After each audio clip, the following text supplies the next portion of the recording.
a snowman out of these 3 tassel garland covered for your door decoration and canvas drop cloth. So the plan here is to disassemble and remove the tassel from off of all 3 of these door hangers. When you disassemble and remove the tassel from off of these, keep all the pieces where it started, and they just kind of tied it in, and just start unwrapping it. And I do save all of this tinsel garland. This will be connected to this. I know there's a gap there, but I don't think it's going to be a problem when we cover it up with fabric or canvas, whichever we use. So at this time, I'm going to finish getting my nubs off of these pieces, and I'll be right back. And this will be more faster and efficient to get these to hook together. So snug them up real tight and then trim them off. And I think 2 zip ties will be sufficient. That's looking pretty good so far. Alright, so as if it goes wrong, you can easily get another one, and it's not gonna hurt a thing. No more money and you got tied up in these zip ties. Okay guys, that's looking pretty good. So I've got them all hooked together, and now it's a matter of putting our fabric on here. All kinds of things. The canvas is wonderful for decorating and doing all kinds of primitive type decor. And I love primitive. I'm all into rustic. My shop, my website, if you visit it, I'm totally into prim. So I'm going to cover the whole conglomerate here. That way it'll be easier for me to adjust. Fix my canvas onto this frame, and then I will start to gather it around and glue it underneath in the back. Or I may, guys, whenever you're working with something like this where you're trying to cover it, you want to always do your bottom, do your top, and then do your center and work outward. So you'll go from your, anytime you're covering something this large with a middle that's kind of going to predict the size, so to speak, and it will help you to pull this thing together a lot faster, and you won't be fighting trying to get everything into place. And then you can make adjustments along the way to make it a little more snug and a little more fitted looking, depending on what your craft is that you're working on. Basically going to flip this canvas under and glue it right there at the beginning of that hat, and just wrap it around, and it will help my snowman form a lot better. What I do is cut a small slit right here where that middle bar is, and then that way it will help these to pull through and loop over that brim edge in the back, so that I can glue that down and it will look more slim and, you know, not hang out or chance that that brim doesn't fully cover that plastic. Now I've been picking out a hat, and I have this buffalo check from Dollar Tree, the scarf, the fleece scarf. And I'm just got it laid here, and I'm just using the extra laid over there so that I can make that come together like I want it. And then after the top of the hat is hitting about midways of that square right there, I'm just going to go ahead and cut it to the top of that square. And then that should be the front of his hat. And just cut that out. Remember I told you I was going to use this for his scarf. So I want to go right there and preserve that little tassel. Now I can actually take and just glue I can either do the top and the brim, or I can just cut some slits right here, which is what I think I will do. And then just that way the brim will wrap around easy. In the meantime, we're right in here. So maybe about midways there.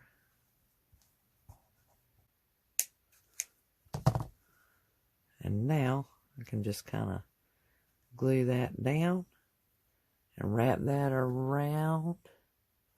I want to get it straight because I don't want him to have a crooked hat. So, okay, guys, I have his hat glued on and it's looking really snazzy. Really, really snazzy. Just wrapping that fleece scarf around that. Just anything to make this a really fun and easy project. So I just realized I didn't glue those down. So let me go back and glue that down. And then we're going to move on to the lights. Tracing him out and putting a firm back on him. I'm talking about like a large, at home frozen pizza box. And the Wild Mike's pizza box, I can tell you guys, is more than enough to fit my snowman on. And so what I'll do is lay it down and trace that out.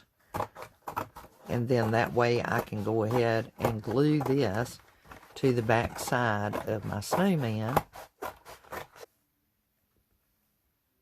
Okay, so now I'm going to start gluing my snowman, and I do have my glue gun on high, and you want to move pretty quick on this.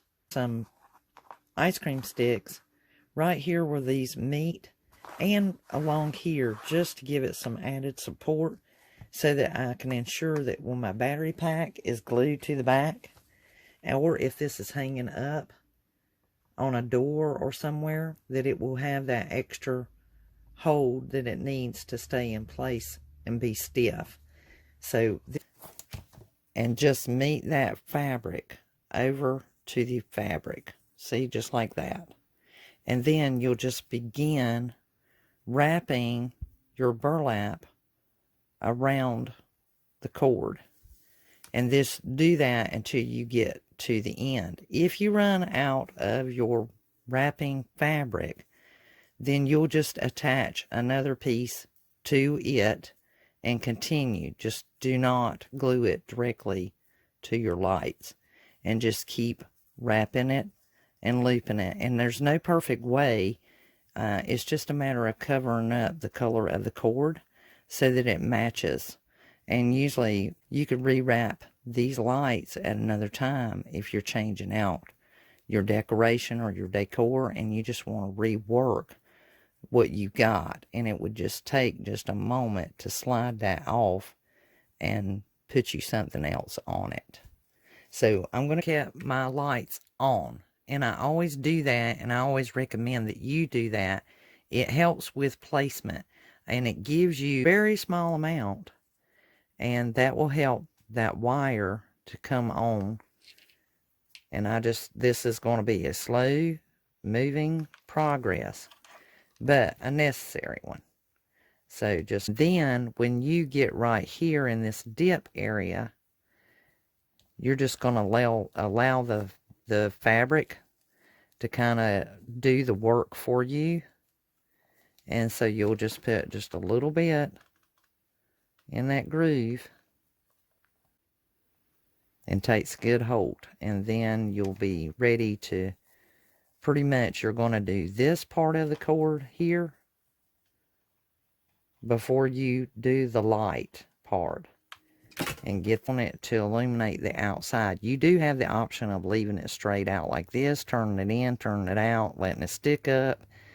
It is your choice. I got glue on me right there. But what I'm going to do is, once again, a small dab. I hope y'all can see that. The smallest dab, and I'm actually spreading it out, and then I'm going to lay my light there. Finish this up with just a little bit of whatever fabric you used. Just go right there and lay it against it and trim it out to finish it up, to make it look all matching. Because unless you're repurposing the eyes, And I'm going to go ahead and tell y'all my method if you haven't watched my other videos. Make the peace sign. You're going to put your fingers in his eyes. You're going to poke your fingers in his eyes. And if you need to, just take you a pencil or a marker and draw you a line around your finger where they hit. So you're sticking your fingers in his eyes. Turn your peace sign, and that is where his nose is going to be. And using the same peace sign from his nose to below, and that is the middle of his mouth. This right here is exactly where his mouth will be. So the way that I do this, guys, is I want that fringe to hang down here. So I basically take my finger, wrap it around it, and I just kind of model to see how far down I might want that scarf to hang. And just to give you an idea of how I'll probably be doing his scarf. And just to make him look really whimsical looking and just look really cute. And you can just keep tinkering with it until you get it just right. However long or short you may want it. And some of you were curious as to how I make my burlap blooms or blossoms. I basically take a like a inch wide piece, and I just make odd looking V's. I don't even try to make this perfect. Remember, it's primitive, and primitive means that you just use what you got.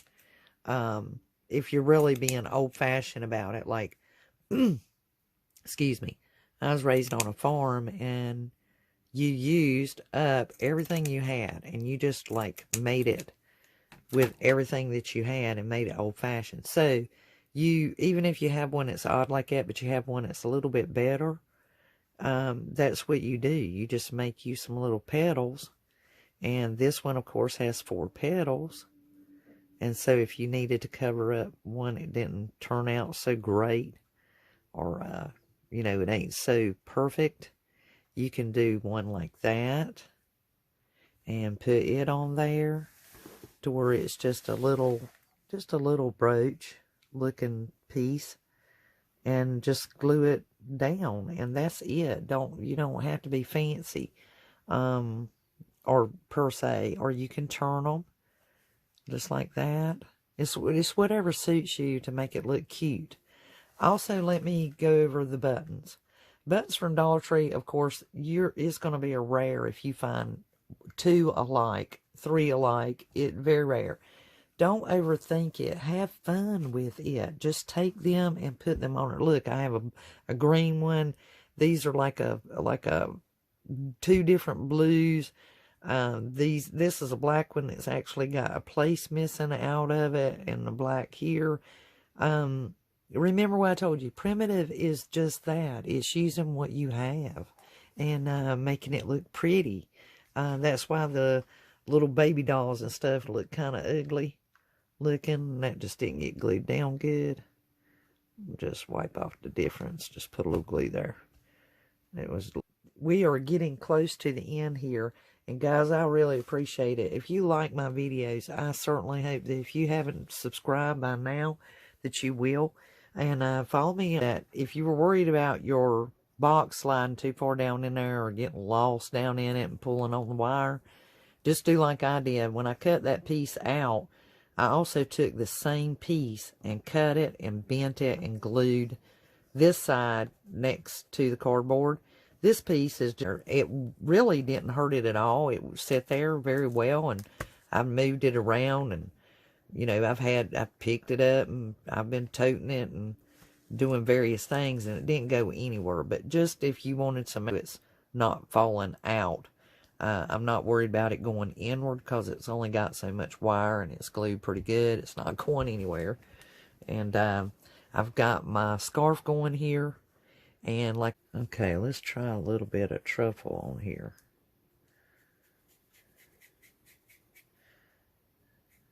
That might be what I'm looking for. I've got the nutmeg, got the truffle going here. And that's giving me just a little bit of deeper, darker, trying to take away some of that I guess you could kind of, like it really is a carrot. Little lines in it. Y'all know how the carrot has its little crevices from where it's a root. And it grows. Follow the order of it. And I think that just might be the... Much better, guys. That's a lot better. That's more like what I am wanting for my snowman's nose. So let me just glue, guys. Love it. Love it. Alright, put it in the middle. Remember your peace sign. Middle. That way you know where to put, asphyxiate his nose. There we go. And, you know, we got his flower already, or his little brooch for his scarf. And we got his little fringes. If your scarf didn't have fringes, please look at other videos I've done. And look and see how the fringe, how I made the fringe on the other snowmans. This one had the fringe, so it worked fine as it was. And then now we got him. So now we need to do something. You know, a snowman just ain't a snowman without something on his hat. I thought, look how marvelous he looks. And I know that it's difficult to see exactly how good he looks. But you guys, I am so pleased. I am just absolutely tickled and pleased. And so thank you for coming along for the ride. I certainly hope that you all enjoyed this DIY project. I keep my fingers crossed that you guys too try this. Until the next DIY, this is Elizabeth signing off with Dandy Soap. Bye.